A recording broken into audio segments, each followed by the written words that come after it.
बनाऊंगी चिकन और ना ही सब्जी, बल्कि आज मैं बनाने जा रही हूँ मूंग दाल से मंगोचियाँ, जो बहुत ही मजेदार होने वाली है। एक डिफरेंट रेसिपी है, तो आपको ये बहुत पसंद आएगी। तो चलिए जल्दी से रेसिपी को स्टार्ट कर लेते हैं। जिस तरह के आज हम बनाने जा रहे हैं मूंग दाल की मंगोचियाँ, तो यहाँ पे मैंने 1.5 पाव के करीब दाल ली है। इसको मैंने 2 घंटे के लिए डिप कर दिया है। तो ये देखें, ये बहुत अच्छे सॉफ्ट जो है वो हो गई है। तो अभी हम इसको ब्लेंडर में डाल के तो इसका एक पेस्ट तैयार कर लेते हैं। तो ये देखें जी, दाल को यहाँ पे मैंने ब्लेंड कर लिया है। इसका एक अच्छा सा पेस्ट बन गया है, आप देख सकते हैं। और अभी हम इसमें कुछ मसाला जात जो है वो ऐड कर देते हैं। 1/2 टीस्पून इसमें ऐड कर रही हूँ चिली फ्लेक्स, 1/2 टीस्पून कुटा भुना हुआ ज़ीरा, 1/2 टीस्पून धनिया पाउडर, 1/2 टीस्पून नमक, लाल मिर्च पाउडर और हल्दी पाउडर। इनको मिक्स करते हैं। साथ ही साथ हम इसमें शामिल कर देंगे 1 छोटी प्याज, हरा धनिया, और यहाँ पे मैंने 2 अदद छोटी सब्ज़ मिर्च ली है, उसको मैंने बारीक काट दिया है। और इनको हम मिक्स कर लेते हैं। अभी यहाँ पे दाल में हमें पानी शामिल करने की ज़रूरत नहीं है, क्योंकि जब इसको मैं ब्लेंड कर रही थी तो इसमें मैंने थोड़ा सा पानी ऐड कर दिया था। तो अभी जिस तरह से पकोड़े बनाते हैं, 1 टेबलस्पून के करीब मैं इसमें ऐड कर रही हूँ कसूरी मेथी। इससे खुशबू जो है वो बहुत ही अच्छी आएगी। उसी तरह से हमने इसका मिक्सर जो है वो रेडी करना है। तो मिक्सर यहाँ पे रेडी हो गया है। अभी यहाँ पे हम 1 से 2 चुटकी जो है वो बेकिंग सोडा जो है वो ऐड कर रहे हैं, जिसे खाने वाला सोडा भी कहते हैं, तो वो इसमें शामिल कर देंगे। तो चलें इसके पकोड़े जो हैं वो तैयार कर लेते हैं। ऑयल यहाँ पे गर्म हो गया है, तो अभी हम यहाँ पे मंगोचियों को फ्राई कर लेते हैं। तो हम छोटे छोटे पकोड़ोनुमा जो है वो मंगोचियाँ जो है वो तैयार कर लेते हैं। और जैसे ही ये लाइट गोल्डन हो जाएंगी तो हम ऑयल में से इनको बाहर निकाल लेंगे। तो ये देखें जी, कैसा खूबसूरत कलर यहाँ पे इनका आ गया है। तो इनको ऑयल से बाहर निकालते हैं। इसी तरह बाकी भी सारे इसी तरह ही रेडी कर लेते हैं।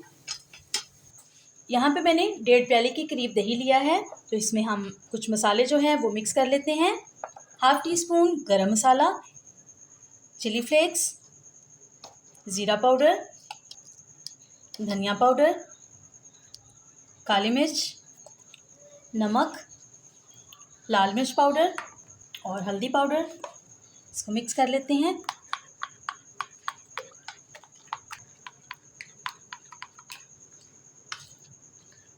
यहाँ पे 1/2 प्याली के करीब मैंने ऑयल लिया है। इसमें 1 छोटी प्याज जो है वो ब्राउन कर ली थी मैंने। और अभी इसमें ऐड करेंगे 5 से 6 सुरख मिर्च और कड़ी पत्ता, और 1/2 टीस्पून इसमें हम ऐड कर देंगे ज़ीरा। और इसको हम 1 मिनट के लिए इसको भून लेते हैं। यहाँ पे मैंने लिया है अदरक, लहसुन और सब्ज़ मिर्च। इसको मैंने दरदरा जो है वो पीस लिया है, तो इसमें शामिल कर देते हैं।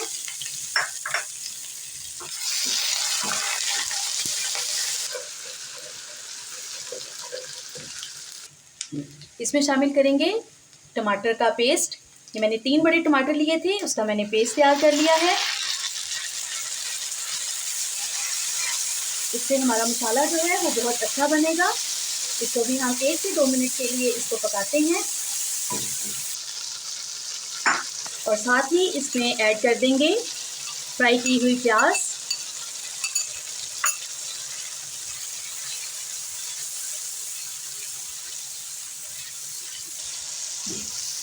तो ये देखें जी, यहाँ पे मसाले की भुनाई जो है वो बहुत अच्छे से हो रही है।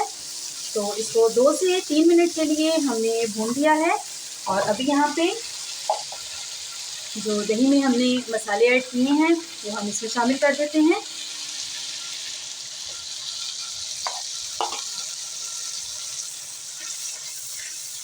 और इसको हम 2 से 3 मिनट के लिए कवर कर देते हैं, ताकि दही भी जो है वो तमाम मसाला जात में अच्छे से मिक्स हो जाए। तो ये देखिए फ्रेंड्स, मूंग दाल की मंगोचियाँ जो है वो तैयार है। और ये देखिए ये कितनी क्रिस्पी और मज़ेदार लग रही हैं। इसको स्नैक्स के तौर पे भी जो है वो खाया जा सकता है।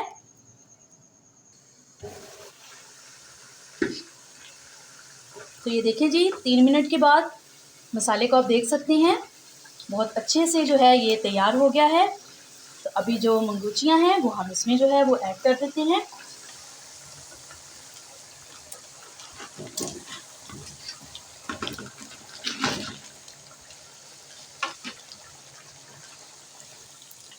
और इसको बस हल्का सा मिक्स करके, अगर यहाँ पे ग्रेवी ज़्यादा रखनी है तो थोड़ा सा पानी ऐड कर देते हैं, वरना यहीं पे बिल्कुल लो फ्लेम करके तो इसको 1-2 मिनट के लिए हम कवर कर देते हैं ताकि ये ग्रेवी में सॉफ्ट हो जाए।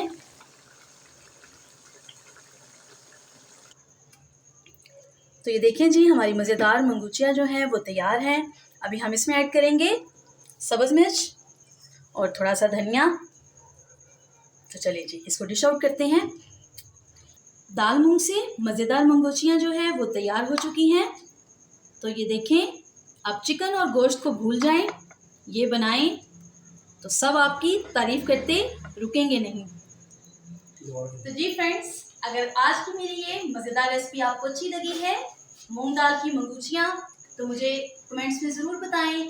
ये एक यूनिक और डिफरेंट रेसिपी है। तो मेरे चैनल को भी सब्सक्राइब कर दें, मेरी वीडियो को लाइक करें और इसको ज़्यादा से ज़्यादा शेयर करें और बेल के आइकन को भी प्रेस कर दें, क्योंकि जो भी वीडियो आएगी वो आप तक जल्द पहुँचे और आप उसको ज़्यादा से ज़्यादा देखें और उसको शेयर करें। दोबारा मिलूंगी आपके साथ इसी तरह एक और रेसिपी लेकर। खुदा हाफिज़।